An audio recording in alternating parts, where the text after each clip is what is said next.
I've got Mobile 175 W90 and it's a GL5. I got a 1/2-inch breaker bar with a 14mm hex. I got a pump to pump the oil out of the container, and then on the drain plug I want to put a little bit of Permatex sealer. This is oil resistant, high temperature sealer. Okay, I got the front sitting on, looks like 3 inches of wood, and I got chucks on the front and the back. On the rear I got my 6-ton right at the jack point. There's the drain plug.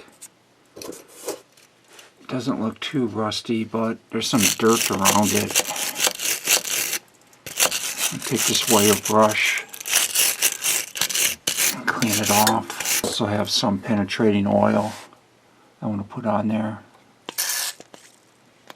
Make sure the opening, there's no debris in there, and then I'll do the same for the fill plug. Okay, I got the breaker bar on there, and I got it busted. I mean, that thing was really tight. I'm going to go get the ratchet on there now. I got the ratchet on it now, and it's coming off easy. Okay, there's the drain plug. I cleaned the inside out really good. Put the 14mm on with the breaker bar. Okay, I switched to the ratchet now.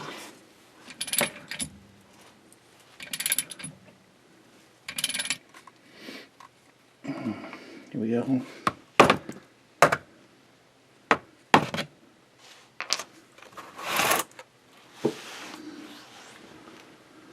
Okay, I'm just going to let that drain.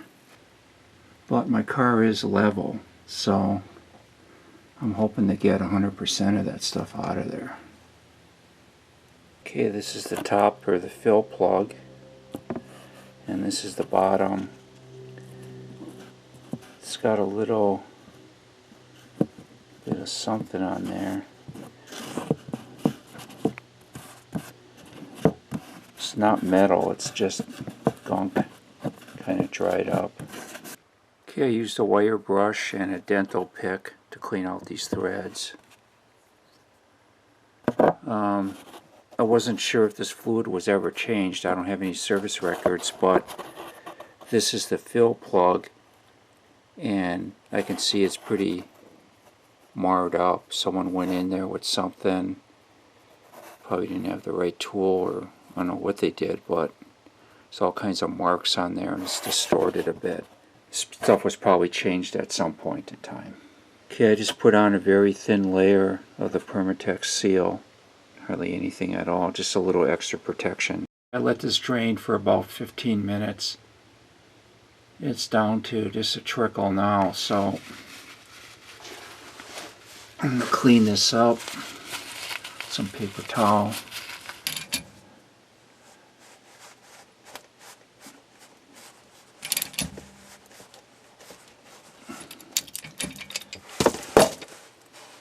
Okay, it looks like the Permatex worked its way out, which is good. Creates a seal. I've got my first quart hooked up to the tube, and it feeds it into this hand pump, and then from there goes into the rear axle. It takes approximately 1.4 quarts. Okay, this pump works really fast, and on the side here it's got a gauge, so it only took like 2 or 3 pumps and it's already down a 1/2 quart. So there it goes. There's another one, you can hear it gurgling.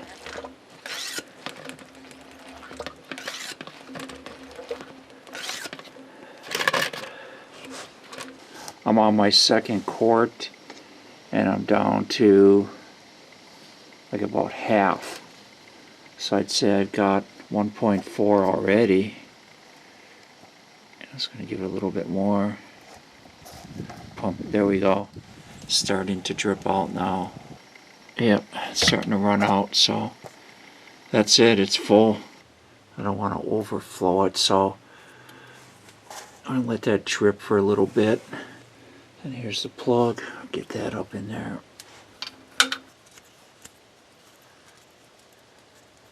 Okay, I've got my torque wrench set to 50 Newton meters.